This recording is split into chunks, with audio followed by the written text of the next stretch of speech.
Howdy, everybody. Welcome to Season 2, Episode 1 of Highly Questionable Marketing. And we're just going to question everything in marketing at this point, Jurgen, because we've been out there reading it. We've been really actually having a discussion the past month about where do we want this show to go. We actually, I was thinking about we interviewed a few people and we're like, is this really what we want to do, is start doing the interview thing? And we kind of took a step back and we really said, no, there's really an open dialogue here to have a real discussion that nobody else is in marketing. And I think we really wanted to kick off Season 2 with some of that dialogue, which is, I'm looking out at the sea of marketing right now. I'm looking out at what's being preached. I'm looking out at the thought leaders supposedly in this space. And, I think the state of marketing is just shit right now.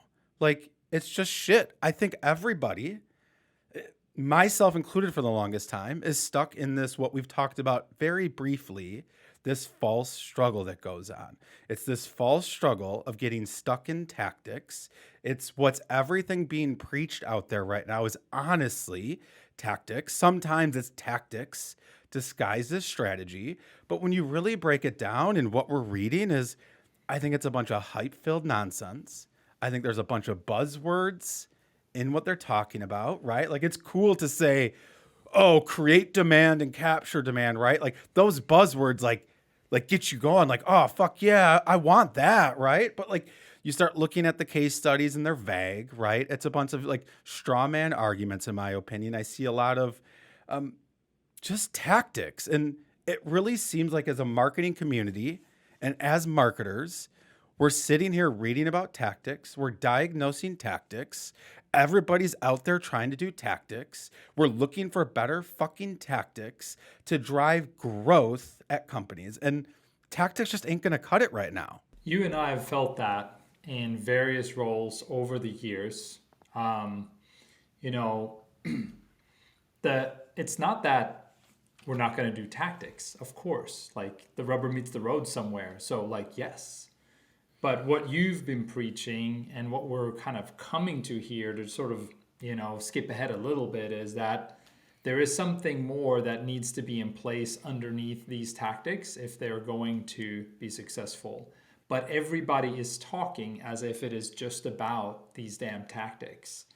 And like you said, sometimes we get tactics camouflaged as, really deep strategic thinking, etc. And it really isn't. And at the same time, we as a B2B marketing community are just kind of eating this shit up. And, you probably have too, for the longest, sort of that's cool. Yeah, that's right. That's cool. We're rah-rahing around the shit and we're just that's great. Oh, I just read this post. It was these 3 paragraphs and they hit really hard. And so now I know what to do. And, it's there's a difference between what fits in a cute little post and what it actually takes to really grow a business. Yeah, that needs to be the premise for this entire podcast, Jay. This is our mission, right? To talk about that stuff. So unless you're in that 0.1% of companies that are just taking off because of a lot of reasons, maybe your marketing is part of it, but it's just fucking taking off. Unless you're in that group, and by the way, that group is sort of shrinking relative to what the typical marketer is dealing with, I believe. And the gap between the two worlds is also widening, right? So unless you're in that group, this is for you when you realize that, this shit's actually really hard. Yeah. It used to be easier. We also used to think it was relatively easy. A lot of people have made it sort of look easy, and you just listen to some more of my advice and it will be easy. But it isn't. Yeah, you said something interesting too, like 2 things, which is, our movement that we're trying to build, I think a little bit, right, is to really question and help people really rethink their marketing, because the shit I think we're going to start talking about, it's hard. It's hard. And you said something hey, the kind of stuff used to work. And it did, because when you really think about what happened a while ago, you could actually build a great product. You could define a market, right? And you could actually go turn on performance marketing and ads because it was cheap. A decade ago, Google Ads was still new-ish. Facebook was still newish. YouTube is still newish. Companies are like, holy shit, we can turn this on. There's millions of people using this stuff, right? It's just getting going and it's super cheap. These channels have all reached saturation now, and there's not a lot of new channels coming in. And now it's like companies are falling victim, and then marketing teams are getting the blame to this, like, if you build it, they will come mentality, right? Oh, well, we built a great product. There's a market out here that we're going to go to try to capture. Marketing is just this thing you turn on now and go do tactics, right? And when the tactics aren't working, we go plan and do more tactics. And the problem is the foundation is broken. You can't just build it anymore and buyers start like lining up to buy your product. And there's just a statement, I think, too, where a lot of companies don't even want to admit that they have alternatives to their solution, right? I talk to a dozen B2B companies a month. They're like, oh yeah, we have a great product and we're one of the first to the market, right?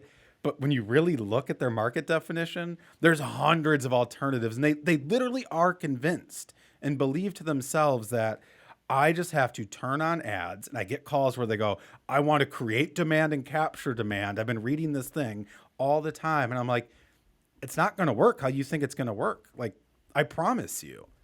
Dude, there's so much in there. There's so much in what you just said. At least three things. Let me start with one of them. I think to give ourselves as marketers a little bit of an excuse, I think what happens inside companies, especially startups or scale-ups, like the startups that really want to think that they're something that they're not yet. I think what happens is like the Kool-Aid really hits you, and you talk to the founders and you become convinced that like your bread is just so much different than all the other bread, it's just like made with different ingredients. Like it's just, this bread is just awesome, And so when you go out and you're getting ready and you're sort of like, you've gotten yourself pumped up, like everybody's telling me I'm out here representing the best bread ever in the history of bread, then you're like, yeah, let me turn on this marketing thing now. Even though as a marketer that that's not how it works, you're just sort of like, you're kind of rolling with it. I think that marketing teams, and it's on us, right? We can't fall asleep at the wheel, but like sometimes that internal movement and that like BS that we're selling ourselves as teams just gets you to this point where like, okay, fuck it. Yeah, like we're going to turn this shit on. And you're like, yeah, well, okay, well, let's start just running, some product ads. Like, let's get the stuff out there, right? And then before you know it, you're just like, okay, well, that didn't work. We're going to try this different variation because we know how good this bread is. Even if they just get a whiff of it, they're just going to be like, whoa, So let's try again. Oh, and then what perpetuates it is this idea. Sorry, man, you got me going on this bread kick. Keep going. I'm getting hungry and right this is now. Coming from the low carb dude, I haven't touched bread in a fucking decade. But anyway, so what perpetuates that problem is this confused story in B2B marketing land around experimentation. Oh, and being data driven. Because Jay, listen up. You just got to run these experiments and you got to look at all the data and you're going to find that one thing that catapults the whole thing forward. And then you're going to do more of that. And then you're going to do some other experience and you're going to find another thing and you're going to do more of that. And that is going to add up to exponential growth. And that exponential growth is miraculously also going to be totally sustainable for you as a business. And you as a leadership team don't even ever have to talk about the strategic approach to growing your business because you've turned it on, you've experimented your way, you've been data driven enough, and you've found the solution. Dude, it's not how it works, bro. Like it's not how it works.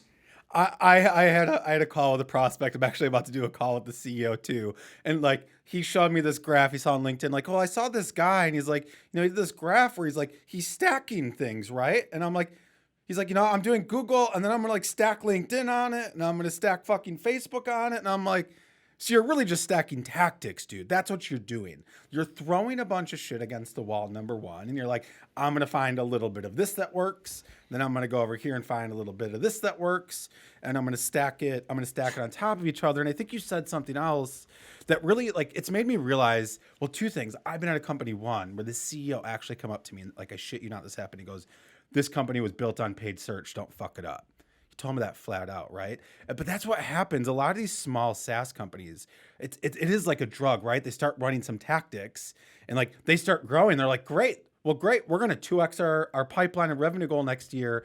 But there's a huge gap between scaling tactics and having sources of growth that can actually sustain and scale, right? Like when you try to scale tactics, it doesn't really work, number one, but it really becomes a house of cards. Like you continually have to find new tactics, and it works right up until you can't find any more fucking tactics. And the experimentation thing, what you talked about is that works early, right? You get that drug going, the ads are working, you're like, oh, this is awesome, we figured some shit out, great, now we're going from 10 million, time to get to 20 million. All of a sudden shit quits working. So you're like, we're going to run this experimentation shit, right? More campaigns, more ads, more landing pages. But you start to realize your bets aren't big enough, right? Everybody's still focused on the tactics when you need to have bigger bets with your experimentation to get to that next level. Bigger market shifts, bigger product shifts, big changes in user flow with how your product's used, big changes in messaging. Your bets have to get bigger and bigger to keep up with the exponential growth that you're trying to achieve, and you're not going to achieve it through tactics. And that's what people are thinking. Like their big shift right now in their mind is we're going from lead gen to demand gen, right? Well, when you really break it down, they're the same fucking thing. You're just not getting leads. You're still running ads. You're still running tactics. You're still experimenting with ads, and you're convincing yourself that you're just building awareness in the feed. But Jay, what if my CEO doesn't get marketing? That would be so hard. Listen, that's the other thing that layers on top, right? Because when your bets aren't big enough and you realize you have to make some big bets, you, as a marketing leader, and I'm talking about myself, by the way, I've fucked this up. So, like, let's not get it confused here. This is no diss to anybody. This is coming from experience, coming from pain. Hopefully somebody else can skip this pain. But as a marketing leader, you may not have laid the foundation for the type of conversations you need to have with your CEO and the leadership team about the strategic approach to growth. So that when you're coming back and you got to do bigger bets, that it's not some random one-off type of thing. Because here's the thing, you've talked about this in our little break here, right, between seasons, is that first of all, you've said growth is a team sport, right?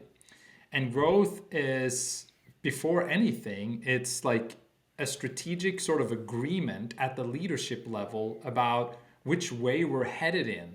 And so I don't actually care that much about whether the CEO gets marketing or not. I care about the CEO having a vision and the CEO being willing to have the conversations about directionally how are we going to approach growth.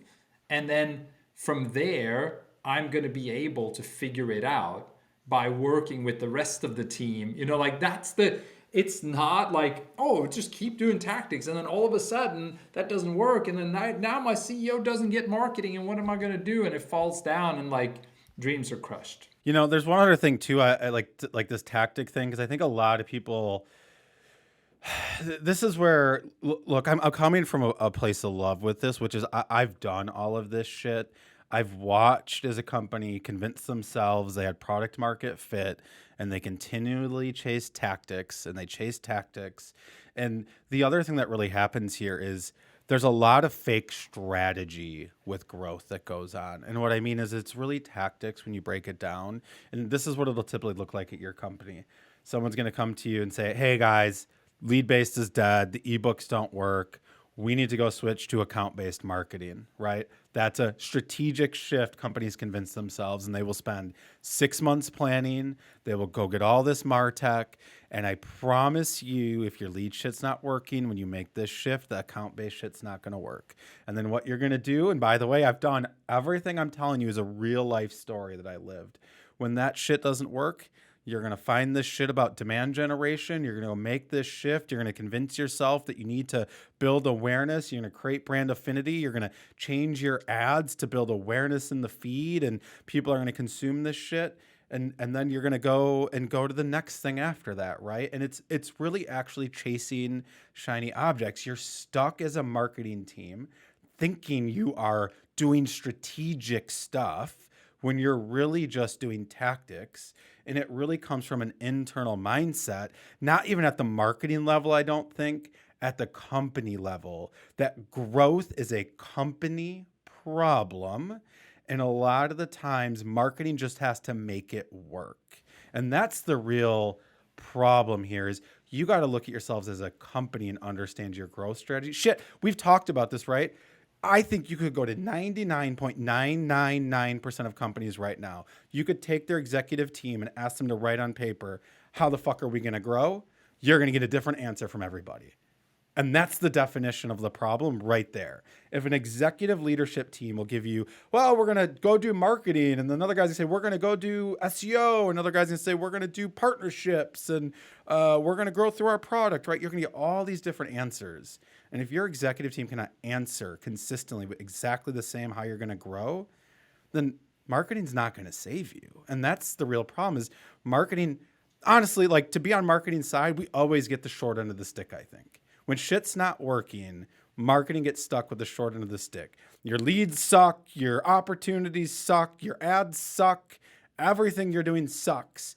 When it's really the mindset of the entire company that needs to change and the realization that marketing just ain't easy anymore. Buyers have changed and how you go to market has changed. And you need to level up your thinking to place substantially bigger bets right now. Let's also not lose sight of what you said about product market fit. And if you build it, they will come.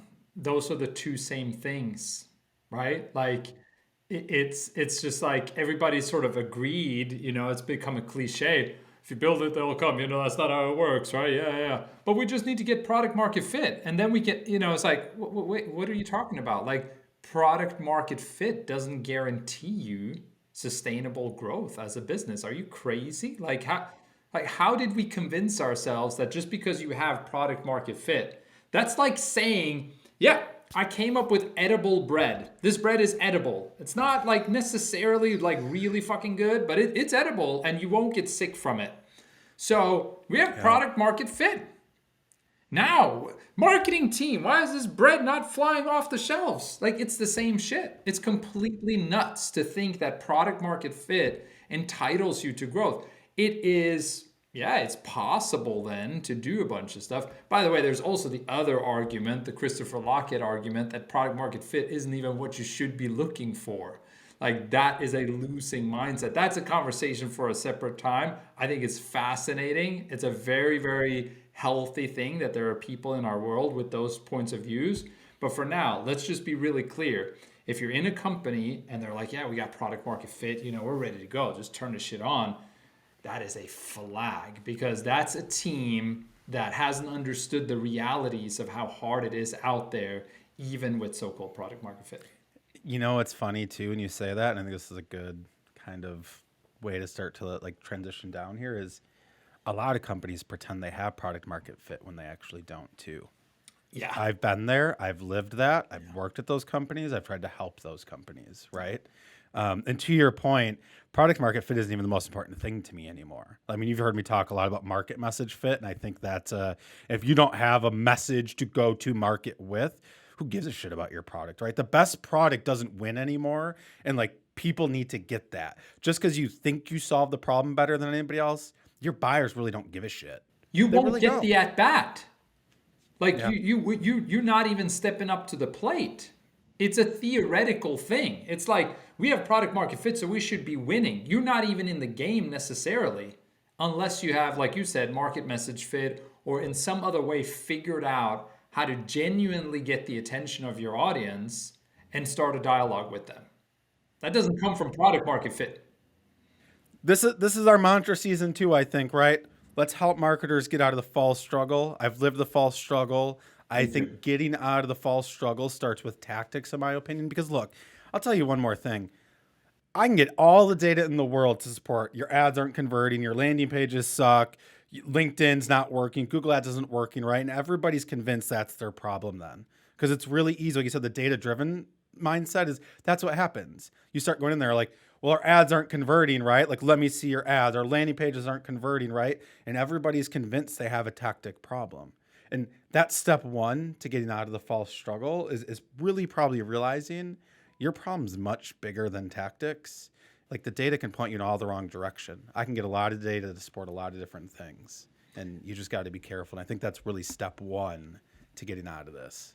Let's close out this first episode of the second season with sort of going back to the essence of what this podcast was in season 1, which was looking at LinkedIn, seeing what the conversation is and talking about a specific topic, right? No knock on anybody being bold enough, brave enough, spending enough cycles, being generous enough with their insights to actually post stuff regularly. I think that's awesome. I applaud everybody who's doing that. And it's hard to do that. What we're getting out of all that effort isn't necessarily pushing us forward as a B2B marketing community, right? Like there's a difference there between the value of the individual effort and how that should be applauded and the kind of cumulative effect on, this space and the craft, etc. Like right now, it's just the overwhelming majority of what's out there is just talking about different tactics because it's what's easy to talk about. And it's also what us humans easily gravitate towards. Yeah, give me that list of the 5 ways to get healthy in the new year, right? Like that's awesome. Somebody's figured it out for me, so I don't have to figure it out. Tactics, right? That's the shit that gets shared, right? Yes. Like that's the shit that the CEO grabs and then sends to his marketing team. Yep. Why aren't we doing these 3 things, right? Like Yep. go try this thing that I just found, right? And that's the allure of it is like it gets consumed and then people spread it and then you have to try it. You don't have a choice. And like that's there like there is like I as I talk to prospects, I say one thing to them, and I really do mean this. We take on the challenges nobody else does. There's a bigger challenge at play right now that we really need to talk as a marketing community if we're really going to drive meaningful change. My passion here is for marketing, right?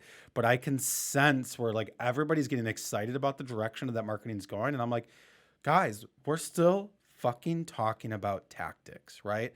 We're just talking about new tactics in this new way that marketers buy, when the real reality is it's just getting harder to do marketing now. It's getting harder to build a company now. It's getting harder to grow.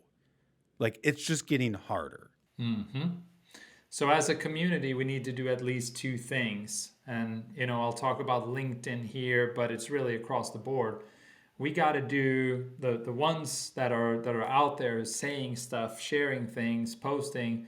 We need to do our very best to represent the truth and to not just talk about the tactics and help people get the information that they need and get it the right way. And then we also, as consumers, we have to look at this with a critical eye, right? Like I say this over and over again because I've experienced it so much, both in my professional and personal life.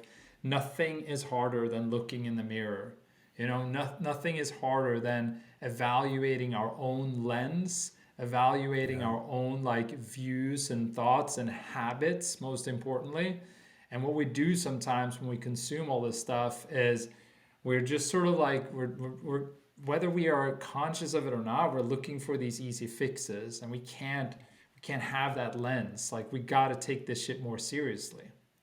Let me end it here on this struggle because it's real and the fight is real. As a marketer, when you finally realize this, and I realized it at a company, and I started to push back and question everything we're doing as a company, by the way, I was let go. People don't want to admit these challenges. I was at that company for a few years and I started to push. I'm like this is much bigger than we're acting like it is for our growth challenges. Yeah.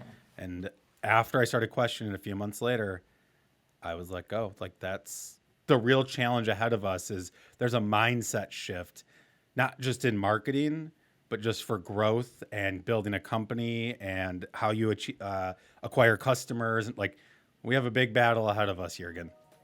Real talk.